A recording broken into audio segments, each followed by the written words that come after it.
இந்திய பங்குச் சந்தை அறிமுகம். இந்திய பங்குச் சந்தையின் கண்கவர் உலகத்திற்கு வருக. அங்கு அதிர்ஷ்டங்கள் உருவாகின்றன, கனவுகள் நனவாகின்றன. இது இந்தியாவின் பொருளாதார நிலப்பரப்பை வடிவமைப்பதில் முக்கிய பங்கு வகித்த ஒரு துடிப்பான அரங்கமாகும். அதன் எளிமையான தொடக்கத்திலிருந்து உலகில் வேகமாக வளர்ந்து வரும் சந்தைகளில் ஒன்றாக மாறுவது வரை இந்திய பங்குச் சந்தையின் வரலாறு, வெற்றிகள், சவால்கள் மற்றும் முடிவற்ற சாத்திய கூறுகள் நிறைந்த ஒரு சுவாரஸ்யமான கதையாகும். கடைசி வரை பாருங்கள். Welcome to Tamil world. இந்த வலைப்பதிவு இடுகையில் இந்திய பங்குச் சந்தையின் தோற்றம் மற்றும் பரிணாம வளர்ச்சியை கண்டறியும் போது காலப்போக்கில் ஒரு அற்புதமான பயணத்தில் உங்களை அழைத்துச் செல்வோம். அதன் வளர்ச்சியை வடிவமைத்த முக்கிய மைல்கற்களை ஆராய்வோம். மேலும் வரலாற்று நிகழ்வுகள் அதன் பாதையை எவ்வாறு பாதித்தன என்பதை ஆராய்வோம். ஆனால் அது அங்கு நிற்கவில்லை. தற்போதைய போக்குகள், இன்று முதலீட்டாளர்கள் எதிர்கொள்ளும் சவால்கள் மற்றும் இந்த துடிப்பான சந்தையில் துணிந்து ஈடுபடுபவர்களுக்கு காத்திருக்கும் வாய்ப்புகள் பற்றிய நுண்ணறிவுகளையும் நாங்கள் வழங்குவோம். இறுதியாக இந்தியாவின் பங்குச் சந்தைக்கு முன்னால் என்ன இருக்கிறது என்பதை கணிக்க எங்கள் படிக பந்தை பார்ப்போம். எனவே உங்கள் இருக்கை பெல்ட்டுகளை கட்டிக்கொண்டு இந்தியாவின் நிதி அதிகார மையத்திற்குள் இருந்து ரகசியங்களை நாங்கள் வெளிப்படுத்தும் போது இந்திய பங்குச் சந்தையின் வரலாற்றில் ஒரு உற்சாகமான சவாரிக்கு தயாராகுங்கள். ஆரம்பகால தொடக்கங்கள். இந்திய பங்குச் சந்தையின் தோற்றம். இந்திய பங்குச் சந்தையின் ஆரம்பகால தொடக்கத்தில் வர்த்தகம் என்று இருப்பதை விட வெகு தொலைவில் இருந்தது. பல்வேறு நிறுவனங்களில் பங்குகளை வாங்குவது மற்றும் விற்பது என்ற கருத்து இன்னும் ஒப்பீட்டளவில் புதியதாகவும் பெரும்பாலான மக்களுக்கு அறிமுகம் இல்லாததாகவும் இருந்தது. இந்திய பங்குச் சந்தையின் வரலாறு 1875ஆம் ஆண்டு பம்பாயில், இப்போது மும்பை, பூர்வீக பங்கு மற்றும் பங்குதாரர்கள் சங்கம் உருவாக்கப்பட்டதிலிருந்து தொடங்கியது. இந்த காலகட்டத்தில் வர்த்தகம் பெரும்பாலும் ஆலமரத்தடியிலோ அல்லது காபி கடைகளிலோ நடந்தது. அங்கு தரகர்கள் தகவல்களை பரிமாறிக்கொள்ளவும் ஒப்பந்தங்களை பேச்சுவார்த்தை நடத்தவும் கூடுவார்கள். இந்த முறைசாரா கூட்டங்கள் பின்னர் உருவாகும் ஒழுங்கமைக்கப்பட்ட வர்த்தக தளங்களுக்கு அடித்தளமிட்டன. இந்தியா சுதந்திரத்தை நோக்கி முன்னேறும் போது பங்குச் சந்தையில் குறிப்பிடத்தக்க முன்னேற்றங்கள் ஏற்பட்டன.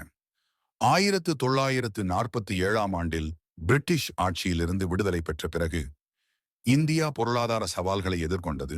இது அரசாங்கத்தால் மூலதன பிரச்சினைகள் கட்டுப்பாட்டு சட்டம் CICA நிறுவப்படுவதற்கு வழிவகுத்தது. இந்த சட்டம் மூலதன பிரச்சினைகளை ஒழுங்குபடுத்துவதையும் பங்குச் சந்தையில் நியாயமான நடைமுறைகளை உறுதி செய்வதையும் நோக்கமாக கொண்டது. இந்த ஆரம்பகால முயற்சிகள் 1875ஆம் ஆண்டு நிறுவப்பட்ட பம்பாய் பங்குச் சந்தை BSE போன்ற முறைப்படுத்தப்பட்ட பரிமாற்றங்களுக்கு வழிவகுத்தன. இது ஆசியாவின் பழமையான பங்குச் சந்தைகளில் ஒன்றாக மாறியது. EOTடைய இந்திய பத்திரங்கள் மற்றும் பரிவர்த்தனை வாரியம் SIPIT போன்ற ஒழுங்குமுறை அமைப்புகளை நிறுவுவது, வெளிப்படைத்தன்மையை உறுதி செய்தல், முதலீட்டாளர்களின் நலன்களை பாதுகாத்தல் மற்றும் பத்திரச் சந்தைகள் தொடர்பான பல்வேறு அம்சங்களை ஒழுங்குபடுத்துதல் ஆகியவற்றின் மூலம் முதலீட்டாளர்களின் நம்பிக்கையை மேலும் வலுப்படுத்தியது. இன்று இந்திய பங்குச் சந்தை அதன் எளிமையான தோற்றத்திலிருந்து நீண்ட தூரம் வந்துவிட்டது. தொழில்நுட்பத்தில் முன்னேற்றங்கள் மற்றும் உள்நாட்டு மற்றும் வெளிநாட்டு முதலீட்டாளர்களின் அதிகரித்து வரும் பங்களிப்புடன் இது இந்தியாவின் பொருளாதாரத்தின் ஒருங்கிணைந்த பகுதியாக மாறியுள்ளது. செல்வத்தை உருவாக்குவதற்கும் முதலீட்டு வளர்ச்சிக்கும் வாய்ப்புகளை வழங்குகிறது. இருப்பினும் இந்த பயணம் சவாலானது. உலகளாவிய நிதி நெருக்கடிகள் அல்லது முக்கிய அரசியல் நிகழ்வுகள் போன்ற காலங்களில் சந்தையேற்ற இறக்கங்களை ஏற்படுத்தும். நிதி நெருக்கடிகளுக்கு மேலதிகமாக பங்கு சந்தை தொடர்ச்சியான மோசடி பிரச்சனையை எதிர்கொள்கிறது. இந்திய பங்கு சந்தையின் வரலாறு முழுவதும் ஏராளமான மோசடி திட்டங்கள் வெளிவந்துள்ளன. அவற்றில் மிகவும் பிரபலமானது 1992 ஹர்ஷத் மேத்தா மோசடி. இருப்பினும் இந்த சவால்கள் இருந்தபோதிலும் இந்திய பங்குச் சந்தையின் இயக்கவியலை புரிந்து கொள்பவர்களுக்கு அதில் மகத்தான வாய்ப்புகள் உள்ளன. ப்ளூ சிப் பங்குகள் முதல் வளர்ந்து வரும் துறைகள் வரை முதலீட்டாளர்களுக்கு பல்வேறு வகையான முதலீட்டு விருப்பங்கள் கிடைக்கின்றன. இந்தியாவின் பங்குச் சந்தை தொடர்ந்து வளர்ச்சியடைந்து முதலீட்டாளர்களுக்கு இன்னும் அதிக வாய்ப்புகளை வழங்கும் என்று எதிர்பார்க்கப்படுகிறது. இந்திய பங்குச் சந்தை வரலாற்றில் முக்கிய மைல்கற்கள். முக்கிய பங்குதாரர்கள். இந்தியாவில் SAB மற்றும் பங்குச் சந்தைகளின் பங்கை புரிந்து கொள்வது. இந்தியாவில் பங்குச் சந்தை எப்போது தொடங்கியது? இந்தியாவில் சென்செக்ஸ் எந்த ஆண்டு தொடங்கப்பட்டது? இந்தியாவில் பங்குச் சந்தை ஏன் உயர்கிறது? 2008ஆம் ஆண்டு இந்திய பங்குச் சந்தையில் என்ன நடந்தது? இந்திய பங்குச் சந்தை எவ்வாறு செயல்படுகிறது? முடிவுரை. இந்திய பங்குச் சந்தை அறிமுகம். இந்திய பங்குச் சந்தையின் கண்கவர் உலகத்திற்கு வருக. அங்கு அதிர்ஷ்டங்கள் உருவாகின்றன, கனவுகள் நனவாகின்றன. இது இந்தியாவின் பொருளாதார நிலப்பரப்பை வடிவமைப்பதில் முக்கிய பங்கு வகித்த ஒரு துடிப்பான அரங்கமாகும். அதன் எளிமையான தொடக்கத்திலிருந்து உலகில் வேகமாக வளர்ந்து வரும் சந்தைகளில் ஒன்றாக மாறுவது வரை இந்திய பங்குச் சந்தையின் வரலாறு வெற்றிகள், சவால்கள் மற்றும் முடிவற்ற சாத்தியக்கூறுகள் நிறைந்த ஒரு சுவாரஸ்யமான கதையாகும். இந்த வலைப்பதிவு இடுகையில் இந்திய பங்குச் சந்தையின் தோற்றம் மற்றும் பரிணாம வளர்ச்சியை கண்டறியும் போது காலப்போக்கில் ஒரு அற்புதமான பயணத்தில் உங்களை அழைத்துச் செல்வோம். அதன் வளர்ச்சியை வடிவமைத்த முக்கிய மைல்கற்களை ஆராய்வோம். மேலும் வரலாற்று நிகழ்வுகள் அதன் பாதையை எவ்வாறு பாதித்தன என்பதை ஆராய்வோம். ஆனால் அது அங்கு நிற்கவில்லை. தற்போதைய போக்குகள், இன்று முதலீட்டாளர்கள் எதிர்கொள்ளும் சவால்கள் மற்றும் இந்த துடிப்பான சந்தையில் துணிந்து ஈடுபடுபவர்களுக்கு காத்திருக்கும் வாய்ப்புகள் பற்றிய நுண்ணறிவுகளையும் நாங்கள் வழங்குவோம். இறுதியாக இந்தியாவின் பங்குச் சந்தைக்கு முன்னால் என்ன இருக்கிறது என்பதை கணிக்க எங்கள் படிக பந்தை பார்ப்போம். இந்திய பங்குச் சந்தையின் வரலாற்றில் ஒரு உற்சாகமான சவாரிக்கு தயாராகுங்கள். ஆரம்பகால தொடக்கங்கள். இந்திய பங்குச் சந்தையின் தோற்றம். இந்திய பங்குச் சந்தையின் ஆரம்பகால தொடக்கத்தில் வர்த்தகம் இன்று இருப்பதை விட வெகு தொலைவில் இருந்தது. பல்வேறு நிறுவனங்களில் பங்குகளை வாங்குவது மற்றும் விற்பது என்ற கருத்து இன்னும் ஒப்பீட்டளவில் புதியதாகவும் பெரும்பாலான மக்களுக்கு அறிமுகமில்லாததாகவும் இருந்தது. இந்திய பங்குச் சந்தையின் வரலாறு 1875ஆம் ஆண்டு பம்பாயில், இப்போது மும்பை, பூர்வீக பங்கு மற்றும் பங்குதரகர்கள் சங்கம் உருவாக்கப்பட்டதிலிருந்து தொடங்கியது. இந்த காலகட்டத்தில் வர்த்தகம் பெரும்பாலும் ஆலமரத்தடியிலோ அல்லது காபி கடைகளிலோ நடந்தது. அங்கு தரகர்கள் தகவல்களை பரிமாறிக்கொள்ளவும் ஒப்பந்தங்களை பேச்சுவார்த்தை நடத்தவும் கூடுவார்கள். இந்த முறைசாரா கூட்டங்கள் பின்னர் உருவாகும் ஒழுங்கமைக்கப்பட்ட வர்த்தக தளங்களுக்கு அடித்தளமிட்டன. இந்தியா சுதந்திரத்தை நோக்கி முன்னேறும் போது பங்குச் சந்தையில் குறிப்பிடத்தக்க முன்னேற்றங்கள் ஏற்பட்டன. 1947ஆம் ஆண்டில் பிரிட்டிஷ் ஆட்சியிலிருந்து விடுதலை பெற்ற பிறகு இந்தியா பொருளாதார சவால்களை எதிர்கொண்டது. இது அரசாங்கத்தால் மூலதன பிரச்சினைகள் கட்டுப்பாட்டுச் சட்டம் CICA நிறுவப்படுவதற்கு வழிவகுத்தது. இந்த சட்டம் மூலதன பிரச்சினைகளை ஒழுங்குபடுத்துவதையும் பங்குச் சந்தையில் நியாயமான நடைமுறைகளை உறுதி செய்வதையும் நோக்கமாக கொண்டது. இந்த ஆரம்பகால முயற்சிகள் 1875ஆம் ஆண்டு நிறுவப்பட்ட பம்பாய் பங்குச் சந்தை BSE போன்ற முறைப்படுத்தப்பட்ட பரிமாற்றங்களுக்கு வழிவகுத்தன. இது ஆசியாவின் பழமையான பங்குச் சந்தைகளில் ஒன்றாக மாறியது. EOTD, இந்திய பத்திரங்கள் மற்றும் பரிவர்த்தனை வாரியம் SEBI போன்ற ஒழுங்குமுறை அமைப்புகளை நிறுவுவது, வெளிப்படைத்தன்மையை உறுதி செய்தல், முதலீட்டாளர்களின் நலன்களை பாதுகாத்தல் மற்றும் பத்திரச் சந்தைகள் தொடர்பான பல்வேறு அம்சங்களை ஒழுங்குபடுத்துதல் ஆகியவற்றின் மூலம் முதலீட்டாளர்களின் நம்பிக்கையை மேலும் வலுப்படுத்தியது. இன்று இந்திய பங்குச் சந்தை அதன் எளிமையான தோற்றத்திலிருந்து நீண்ட தூரம் வந்துவிட்டது. தொழில்நுட்பத்தில் முன்னேற்றங்கள் மற்றும் உள்நாட்டு மற்றும் வெளிநாட்டு முதலீட்டாளர்களின் அதிகரித்து வரும் பங்களிப்புடன் இது இந்தியாவின் பொருளாதாரத்தின் ஒருங்கிணைந்த பகுதியாக மாறியுள்ளது. செல்வத்தை உருவாக்குவதற்கும் முதலீட்டு வளர்ச்சிக்கும் வாய்ப்புகளை வழங்குகிறது. இந்திய பங்குச் சந்தையின் வரலாறு இருப்பினும் இந்த பயணம் சவாலானது. உலகளாவிய நிதி நெருக்கடிகள் அல்லது முக்கிய அரசியல் நிகழ்வுகள் போன்ற காலங்களில் சந்தை ஏற்ற இறக்கங்களை ஏற்படுத்தும். நிதி நெருக்கடிகளுக்கு மேலதிகமாக பங்குச் சந்தை தொடர்ச்சியான மோசடி பிரச்சனையை எதிர்கொள்கிறது. இந்திய பங்குச் சந்தையின் வரலாறு முழுவதும் ஏராளமான மோசடி திட்டங்கள் வெளிவந்துள்ளன.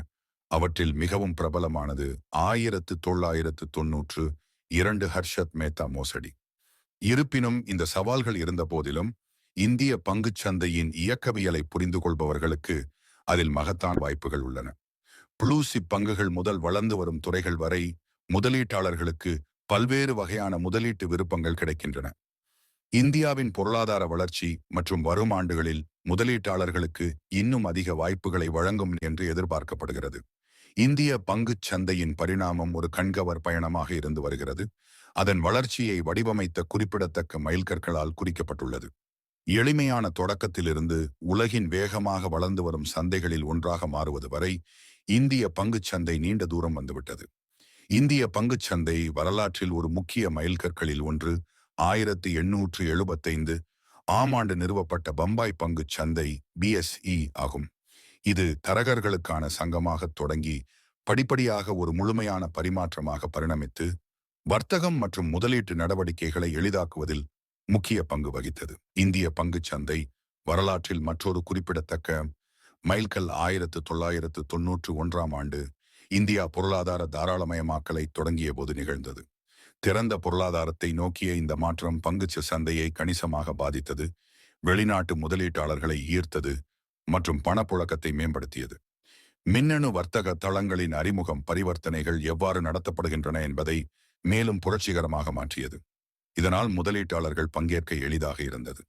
2000ஆம் ஆண்டில் மின்னணு ஆர்டர் பொருத்த அமைப்புகள் மற்றும் ஆன்லைன் வர்த்தக சேவைகள் போன்ற புதுமையான நடைமுறைகளை அறிமுகப்படுத்துவதன் மூலம் தேசிய பங்குச்சந்தை NSE, BSEக்கு வலுவான போட்டியாளராக உருவெடுத்தது. இந்த போட்டி இந்திய பங்குச் சந்தையில் வளர்ச்சியை தூண்டியது மற்றும் செயல்திறனை மேம்படுத்தியது. 2014ஆம் ஆண்டு வெளிப்படைத்தன்மையை மேம்படுத்துவதற்கும் முதலீட்டாளர் நலன்களை பாதுகாப்பதற்கும் செபி பல்வேறு சீர்திருத்தங்களை செயல்படுத்தியதன் மூலம் மற்றொரு மைல்கல்லை கண்டது. இந்த நடவடிக்கைகளில் உள் வர்த்தகத்தில் கடுமையான விதிமுறைகள், மேம்படுத்தப்பட்ட நிறுவன நிர்வாக விதிமுறைகள் மற்றும் அதிக வெளிப்படுத்தல் தேவைகள் ஆகியவை அடங்கும். இவை அனைத்தும் முதலீட்டாளர்களிடையே அதிகரித்த நம்பிக்கைக்கு பங்களித்தன. மிக சமீபத்தில் MSCI வளர்ந்து வரும் சந்தைகள் குறியீடு போன்ற உலகளாவிய குறியீடுகளில் இந்தியா சேர்க்கப்பட்டிருப்பது சர்வதேச நிதிகளிலிருந்து கணிசமான முதலீட்டை ஈர்த்துள்ளது. இந்த அங்கீகாரம் இந்தியாவின் வளர்ந்து வரும் அந்தஸ்தை மட்டுமல்லாமல் உள்நாட்டு மற்றும் வெளிநாட்டு முதலீட்டாளர்களுக்கான வாய்ப்புகளையும் குறிக்கிறது. இந்த பயணத்தின் ஒவ்வொரு மைல்கல்லுமே இந்தியாவின் பங்குச் சந்தையை வடிவமைக்கின்றன. தொடர்ச்சியான புதுமை அதன் வளர்ச்சிக்கு இன்றியமையாதது. நிலையற்ற தன்மை, ஒழுங்குமுறைகள், தொழில்நுட்பம் மற்றும் மாறிவரும் விருப்பங்களை நிவர்த்தி செய்கிறது. கதை தொடர்ந்து கொண்டிருக்கிறது. ஒவ்வொரு ஆண்டும் புதிய வாய்ப்புகள் மற்றும் சவால்களை கொண்டு வருகிறது. வலுவான அடித்தளம் மற்றும் வளர்ந்து வரும் பொருளாதாரத்துடன் இந்தியாவின் பங்குச் சந்தையின் எதிர்காலம் முதலீட்டாளர்களுக்கு நம்பிக்கைக்குரியதாக தெரிகிறது. முக்கிய பங்குதாரர்கள் இந்தியாவிலே SEPM மற்றும் பங்குச் சந்தைகளின் பங்கை புரிந்து கொள்வது. இந்திய பங்குச் சந்தையை பொறுத்தவரை 2 முக்கிய வீரர்கள் தனித்து நிற்கிறார்கள். இந்திய பத்திரங்கள் மற்றும் பரிவர்த்தனை வாரியம் SEBI மற்றும் பல்வேறு பங்குச் சந்தைகள். இந்த நிறுவனங்கள் வர்த்தக நடவடிக்கைகளை ஒழுங்குபடுத்துதல் மற்றும் எளிதாக்குதல், வெளிப்படைத்தன்மையை உறுதி செய்தல் மற்றும் முதலீட்டாளர் நம்பிக்கையை பேணுதல் ஆகியவற்றில் முக்கிய பங்கு வகிக்கின்றன. 1988ஆம் ஆண்டு நிறுவப்பட்ட SEBI இந்தியாவின் பத்திரச் சந்தையை மேற்பார்வையிடும் ஒரு சுயாதீன ஒழுங்குமுறை அமைப்பாகும். இதன் முதன்மை நோக்கம் மூலதன சந்தைகளை நிர்வகிக்கும் விதிகள் மற்றும் ஒழுங்குமுறைகளை உருவாக்குதல், சந்தை பங்கேற்பாளர் இணக்கத்தை கண்காணித்தல், மோசடிகள் அல்லது முறைகேடுகளை விசாரித்தல் மற்றும் தேவைப்படும் போது தேவையான நடவடிக்கைகளை எடுப்பதாகும். மறுபுறம் பங்குச் சந்தைகள் என்பது வாங்குபவர்களும் விற்பனையாளர்களும் பங்குகள் அல்லது பத்திரங்கள் போன்ற பத்திரங்களை வர்த்தகம் செய்ய ஒன்றிணைக்கும் தளங்களாகும். இந்தியாவில் உள்ள பல முக்கிய பங்குச் சந்தைகளில் BSE, பாம்பே பங்குச் சந்தை மற்றும் NSE, தேசிய பங்குச் சந்தை ஆகியவை அடங்கும். இந்த சந்தைகள் நிறுவனங்கள் பங்குகளை வெளியிடுவதன் மூலம் மூலதனத்தை திரட்டவும், தனிநபர்களுக்கு முதலீட்டு வாய்ப்புகளை வழங்கவும் ஒரு வெளிப்படையான சந்தையை வழங்குகின்றன. SEBI ஒழுங்குமுறைக்கு அப்பாற்பட்டது, முதலீட்டாளர்களின் நலன்களை பாதுகாக்கும் அதே வேளையில் வெளிப்படைத்தன்மையை மேம்படுத்துதல், பெருநிறுவன நிர்வாகத்தை மேம்படுத்துதல் மற்றும் நிதி தயாரிப்புகள் சேவைகளில் புதுமைகளை ஊக்குவித்தல் போன்ற சீர்திருத்தங்கள் மூலம் திறமையான சந்தைகளை தீவிரமாக ஊக்குவிக்கிறது. பட்டியலிடப்பட்ட நிறுவனங்கள் தகவலறிந்த முதலீட்டாளர் முடிவுகளுக்கு சரியான வெளிப்படுத்தல் விதிமுறைகளை பின்பற்றுவதை இது உறுதி செய்கிறது. பங்குச் சந்தைகள் இடைத்தரகர்களாக செயல்பட்டு வர்த்தகங்களை ஒழுங்கமைத்து தொடர்ச்சியான ஆர்டர்கள் மூலம் விலை கண்டுபிடிப்பை எளிதாக்குகின்றன. SCPI உடனான ஒரு கூட்டு உறவு நம்பிக்கையை மேம்படுத்துகிறது, பரிமாற்ற வளர்ச்சி மற்றும் பணப்புழக்கத்தை அதிகரிக்கிறது. ஒன்றாக அவை இந்தியாவின் பொருளாதாரத்தை ஆதரிக்கும் ஒரு வலுவான வெளிப்படையான பங்குச் சந்தையை உறுதி செய்கின்றன. இந்திய பங்குச் சந்தையின் வரலாறு வளமானது மற்றும் பல்வேறு வரலாற்று நிகழ்வுகளால் வடிவமைக்கப்பட்டுள்ளது. இந்த நிகழ்வுகள் சந்தையின் வளர்ச்சி மற்றும் மேம்பாட்டில் குறிப்பிடத்தக்க தாக்கத்தை ஏற்படுத்தியுள்ளன. முதலீட்டாளர்களின் உணர்வை பாதித்து சந்தை போக்குகளை வடிவமைத்துள்ளன. 1991ஆம் ஆண்டு இதுபோன்ற ஒரு நிகழ்வு நிகழ்ந்தது. அப்போது இந்தியாவின் பொருளாதாரம் உருமாறி வெளிநாட்டு முதலீட்டிற்கும் பங்குச் சந்தையில் அதிக மூலதனத்திற்கும் கதவுகளை திறந்தது. இது அதிகரித்த வர்த்தகத்திற்கும் அதிக உள்ளூர் மற்றும் உலகளாவிய முதலீட்டாளர்களுக்கும் வழிவகுத்தது. 2008ஆம் ஆண்டில் லெஹ்மன் பிரதர்ஸ் நிறுவனத்தின் சரிவு காரணமாக உலக நிதி நெருக்கடியால் இந்திய பங்குச் சந்தை பாதிக்கப்பட்டது. பங்கு விலைகளில் ஏற்பட்ட கூர்மையான சரிவுகளால் முதலீட்டாளர்கள் நிச்சயமற்ற தன்மையை எதிர்கொண்டனர். இது பரவலான விற்பனையை தூண்டியது. சமீபத்திய ஆண்டுகளில் அண்டை நாடுகளுடனான எல்லை மோதல்கள் போன்ற புவிசார் அரசியல் பதட்டங்களும் இந்திய பங்குச் சந்தையை பாதித்துள்ளன. பணமதிப்பிழப்பு மற்றும் சரக்கு மற்றும் சேவை வரி (ஜிஎஸ்டி) போன்ற அரசாங்க கொள்கைகள் மற்றும் சீர்திருத்தங்கள் சந்தையின் பாதையை வடிவமைத்து பல்வேறு துறைகளையும் நீண்டகால முதலீட்டாளர் உணர்வையும் பாதித்துள்ளன. இந்திய பங்குச் சந்தையின் வரலாற்றை புரிந்து கொள்வது அவசியம் என்றாலும் அவை எதிர்காலத்தை கணிப்பதில்லை என்பதை நினைவில் கொள்வது அவசியம். நிதிச் சந்தைகள் சிக்கலானவை மற்றும் பல காரணிகளால் பாதிக்கப்படுகின்றன. இந்த சிக்கல்களை தவிர்க்க முதலீட்டாளர்கள் பொருளாதார குறிகாட்டிகள், நிறுவன செயல்திறன் மற்றும் உலகளாவிய போக்குகளையும் கருத்தில் கொள்ள வேண்டும். பன்முகப்படுத்தப்பட்ட போர்ட்ஃபோலியோக்களை பராமரிக்க வேண்டும் மற்றும் முதலீட்டிற்கு நீண்டகால அணுகுமுறையை எடுக்க வேண்டும். தற்போதைய நிலை: இந்திய பங்குச் சந்தையின் போக்குகள், சவால்கள் மற்றும் வாய்ப்புகள். இந்திய பங்குச் சந்தையின் வரலாறு போக்குகள், சவால்கள் மற்றும் வாய்ப்புகளால் குறிக்கப்பட்ட ஒரு மாறும் நிலப்பரப்பை காட்டுகிறது. தற்போது அணுகக்கூடிய ஆன்லைன் தளங்கள் மற்றும் ஏராளமான தகவல்கள் காரணமாக சில்லறை முதலீட்டாளர்கள் குவிந்து வருகின்றனர். வெளிநாட்டு நிறுவன முதலீட்டாளர்கள் (FIIகள்) சந்தை இயக்கவியலில் அதிகளவில் செல்வாக்கு செலுத்தி பணப்புழக்கத்தை அதிகரிக்கின்றனர். இந்திய பங்குச் சந்தைக்குள் ஒழுங்குமுறை சவால்கள் உள்ளன. SCPI போன்ற நிறுவனங்கள் வெளிப்படைத்தன்மையை பராமரிக்கவும் முதலீட்டாளர் நலன்களை பாதுகாக்கவும் பாடுபடும் அதே வேளையில் மோசடி நடைமுறைகள் அல்லது உள் வர்த்தகம் நிகழும் நிகழ்வுகள் இன்னும் இருக்கலாம். இருப்பினும் வாய்ப்புகள் ஏராளமாக உள்ளன. டிஜிட்டல் புரட்சி தொழில்நுட்பம், மின் வணிகம், நிதி தொழில்நுட்பம், சுகாதாரம் மற்றும் புதுப்பிக்கத்தக்க எரிசக்தி துறைகளில் வளர்ச்சியை தூண்டுகிறது. இந்தியாவின் வளர்ந்து வரும் நடுத்தர வர்க்கம் பொருட்கள் மற்றும் சேவைகளுக்கான தேவையை அதிகரிக்கிறது. அதே நேரத்தில் மேக் இன் இந்தியா போன்ற அரசாங்க முயற்சிகள் கட்டுமானம், ரியல் எஸ்டேட் மற்றும் உற்பத்தியில் வாய்ப்புகளை உருவாக்குகின்றன. எதிர்கால கண்ணோட்டம்: இந்திய பங்குச் சந்தைக்கான கணிப்புகள். இந்திய பங்குச் சந்தையின் வரலாற்றை தவிர இந்திய பங்குச் சந்தையின் எதிர்காலத்தை நாம் எதிர்நோக்கும் பொழுது சில முக்கிய போக்குகள் மற்றும் சவால்கள் தனித்து நிற்கின்றன. வலுவான பொருளாதாரம் மற்றும் அதிகரித்த முதலீட்டாளர் ஆர்வத்தால் உந்தப்பட்டு தொடர்ந்து வளர்ச்சியை எதிர்பார்க்கலாம். இது தொடர்ந்து அதிக பங்கேற்பாளர்களை ஈர்க்கும். தொழில்நுட்பம் முக்கிய பங்கு வகிக்கிறது. டிஜிட்டல் தளங்கள் மற்றும் மொபைல் வர்த்தக பயன்பாடுகள் பங்கு வர்த்தகத்தை எளிதாக்குகின்றன, வெளிப்படைத்தன்மையை ஊக்குவிக்கின்றன மற்றும் அணுகலை மேம்படுத்துகின்றன. இந்திய பங்குச் சந்தையின் எதிர்காலத்திற்கான மற்றொரு கணிப்பு நிலையான முதலீட்டில் அதிகரித்த கவனமாகும். சுற்றுச்சூழல், சமூக மற்றும் ஆளுகை (ESG) காரணிகள் குறித்த உலகளாவிய விழிப்புணர்வு வளர்ந்து வருவதால் நிலையான முதலீடு வேகம் பெறுகிறது. இது இந்தியாவில் முதலீட்டு முடிவுகளை பாதிக்கிறது. மேலும் அரசாங்க முன்முயற்சிகள் மற்றும் இந்தியாவின் மூலதன சந்தைகளில் நுழையும் வெளிநாட்டு முதலீட்டாளர்களுக்கான தளர்வான விதிமுறைகள் காரணமாக சர்வதேச பங்கேற்பு அதிகரிக்கும் என்று எதிர்பார்க்கப்படுகிறது. அடிக்கடி கேட்கப்படும் கேள்விகள்: இந்தியாவில் பங்குச் சந்தை எப்போது தொடங்கியது? இந்தியாவில் பங்குச் சந்தையின் வரலாறு 1875 ஆம் ஆண்டு பம்பாயில் பூர்வீக பங்கு மற்றும் பங்கு தரகர்கள் சங்கம் நிறுவப்பட்ட போது தொடங்கியது. இந்தியாவில் சென்செக்ஸ் எந்த ஆண்டு தொடங்கப்பட்டது? சென்செக்ஸ் இந்தியாவில் 1986ஆம் ஆண்டு அறிமுகப்படுத்தப்பட்டது மற்றும் இது BSE பாம்பே பங்குச் சந்தைக்கான முக்கிய குறியீடாகும்.